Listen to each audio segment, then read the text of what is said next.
One of the most profound things I've learned in my life is that it's actually not about my hair at all. I've spent a lifetime trying to cover up who I am. And as much as I love a good external transformation, and I do, I much more love a heart transformation. Join me as I share how I work to heal my heart, find happiness, and embrace our hair. Hello, guys, and welcome back to It's Not About Your Hair. Twas the night before Christmas edition. Listen, I'm sure that you're all hustling and bustling and doing all of your holiday things. And I just wanted to touch base. Why don't you grab a cup of coffee if you can? Why don't we take a minute to sit together? I thought it would just be nice to just comfort each other, a little Christmas comfort. Before the swing of things. You know, there's all those funny memes that go around about moms and Christmas, and it's true. You know, the dad has no idea what the kids open on Christmas. You've been shopping, you've been doing all the things, you decorate at the house. And for me, the decorating is no big deal, you guys. I'm literally obsessed with that. And if you've been following along on the podcast, you know, this has been a rough season for me. It's been a hard season.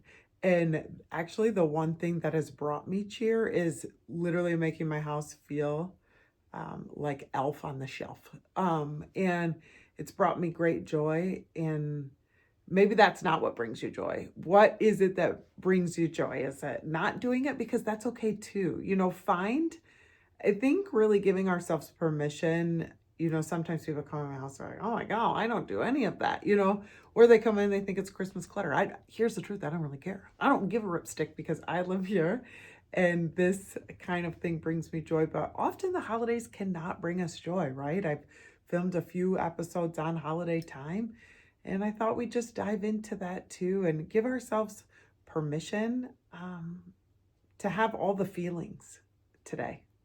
So one of my great friends, Joanne, always starts everything with a little bit of breath work. We're not going to get all the way into that, but maybe just a deep breath.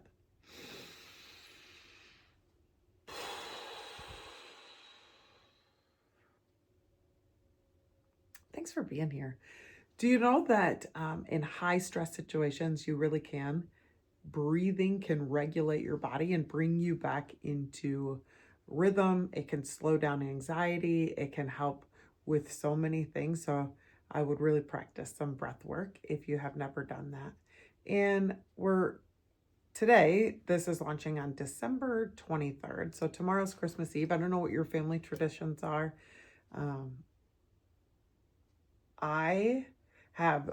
It's interesting as my family has gotten older. This will be my second Christmas without Sophie. Last year, Sophie she left on Veterans Day. And then we didn't get to see her for Thanksgiving or Christmas. It was kind of a last minute. She got a call, she got to go. But then we got to be with her on New Year's Eve. So it kind of was like, oh, we knew the next thing. It was still hard to have Christmas without her. It felt weird. And now my oldest daughter has a fiance, right? These are natural progressions, good things, life changes, things you want to happen. I knew the day would come. And I've had to really think about, and maybe you've had to think about this too, what kind of parent you want to be to adult kids. For me, I think this episode we're going to be talking about seasons changing, how that looks different, what it looks like. Will we adapt? Will we react? Will we freak out? Will we be sad? We're going to hold space for that, but we're going to talk about maybe some ways that we don't have to lose our crap. So I knew the day would come that my daughters would have other people in their lives and want to share their holidays with them. And one thing that I've really wanted to say, and my husband and I have really talked about, is we don't care what day we get our kids. We just want to get our kids for a day. And that's what we've said, kind of prepping ourselves for this day coming. I remember when my kids were little, literally my husband's parents were divorced. My parents were divorced, which didn't really matter because I didn't see my dad's side of the family really, but I had step parents, step things and stepper. And Sydney's first Christmas, we went to like 7 Christmases. It was exhausting. I was ornery. The baby was ornery. And somewhere about, I don't know, maybe 8 years into parenting, 2 kids deep, we started saying we're not doing that. We're not doing that anymore because it doesn't work for us. And I'm sure that that offended our parents in some ways and hurt them because they have expectations about what they want. But at some point, you have to start doing some things that you think are best for you, maybe. And I don't know if I always articulated or understood how that would make my parents feel, but now I'm living in that season.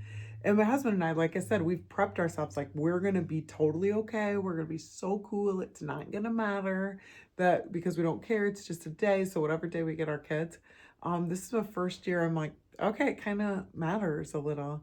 Not like, not like, I'm ever going to make my kids feel guilty about it, but it's not as easy as I thought it was going to be. And now, you know, when they say, oh, you can only understand things with your parent, you're like, meh, meh, meh. Yeah, I get that. My daughter's like, hey, can we spend Thanksgiving with my fiance's parents? I'm like, yeah, sure, no problem. Um, so it's interesting when you can prepare for something, but you're not prepared for it when it happens, if that makes sense. So maybe you're in that season where things are changing. And I'm going to tell you, not right or wrong, but let's talk about it.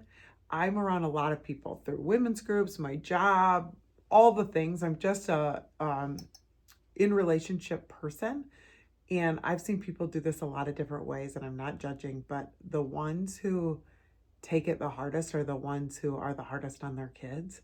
And they make their kids feel guilty, and maybe they don't even know it. And maybe I'm doing that too. God forbid. Perhaps we are, because if you've been following along, I don't know how to parent really. I think if the best thing that we can say is that we're all just kind of navigating how to be human beings on the planet. And then you add in workers, wives, sons, daughters, friends, moms, decorators, dang it, and you mess it up. But my clients that I feel like compare have the hardest time, or my friends who compare. So they're like, well, they really like spending time with their in-laws, and they must be with them, you know. And I know that that's what happened in my family too, like assuming that they're liking another family better. Maybe they do. Maybe they like them better because they don't make them feel guilty.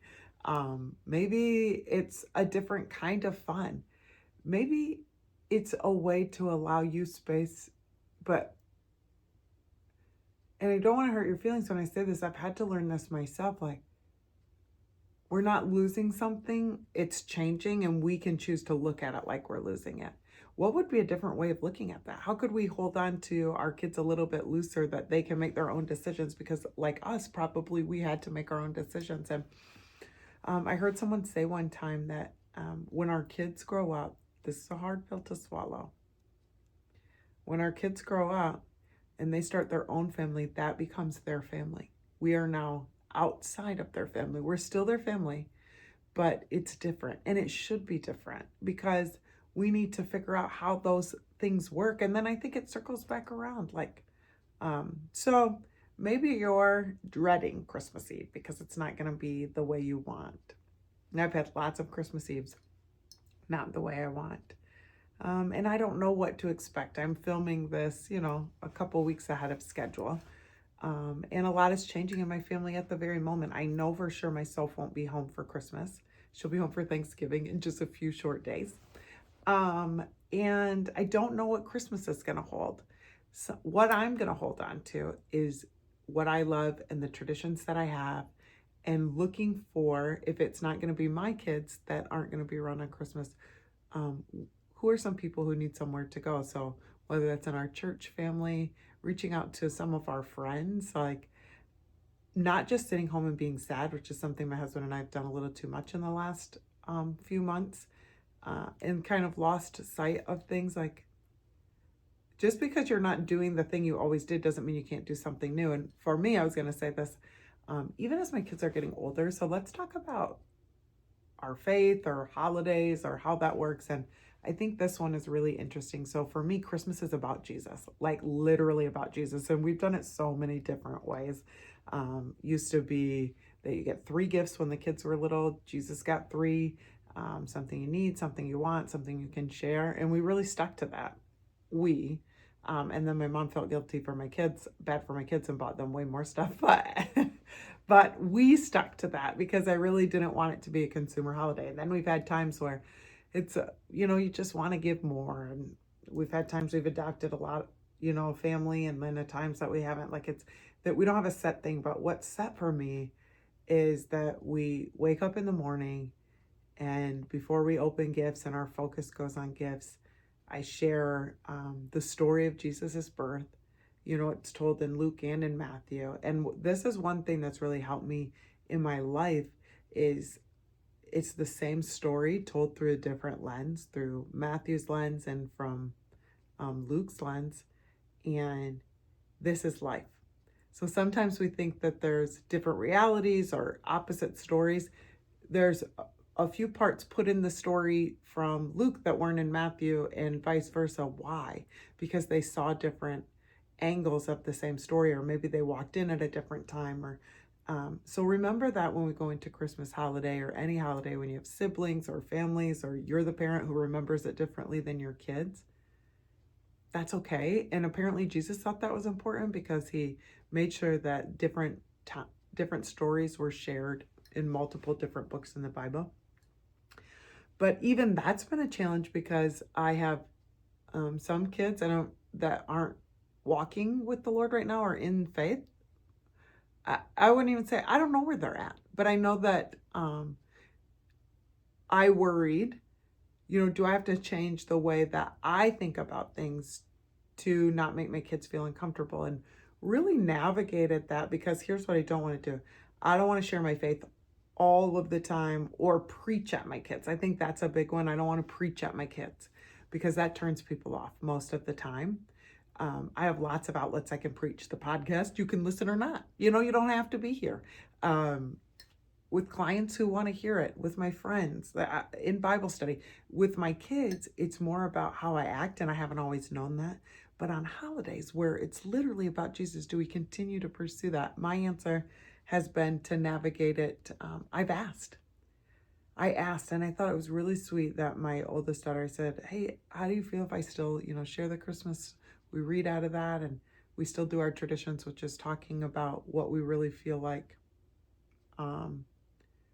we're grateful for, and how we see the love in our lives." And Cindy said, "Yeah, you don't have to change that for me." So maybe I would encourage you, what parts of your season can you keep? What can you let go of? What can you hold on loosely? What can adapt and change? And how can we find new traditions? Or, we don't know yet.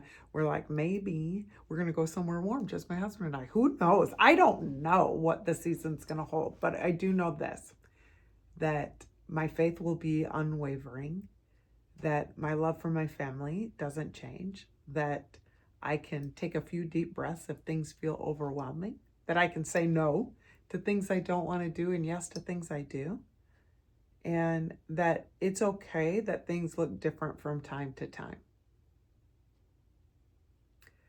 I'm praying for you today and thinking of all of you and wishing you a Merry Christmas, thinking that you deserve much love. You are so, so, so, so special, that Jesus came for you, that he died for you, that he left so that the Holy Spirit would be here and intercede on your behalf, that we can be guided, that we can know that the greatest things in this world are love, and in that love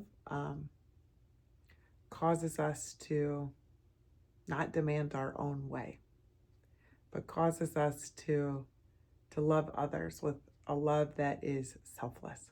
And that is hard to do, but that is what the Lord does, and he accepts us where we're at. So maybe if you're a mama of faith and your kids are maybe not where you want them to be, remember that you have not always been where you're at, and the Lord loved you. What can you do this season to maybe love your kids where they're at? What can you do this season to love yourself where you're at?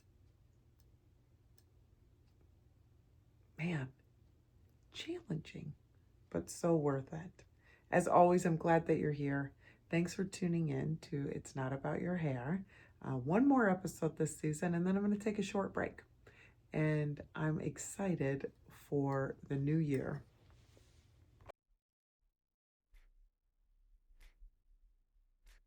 I guess this is where I ask you to subscribe to my channel, to follow me on social, and to listen wherever podcasts can be found. And join me every Tuesday at 2 as we unpack how to heal your hair, your heart, and your happiness.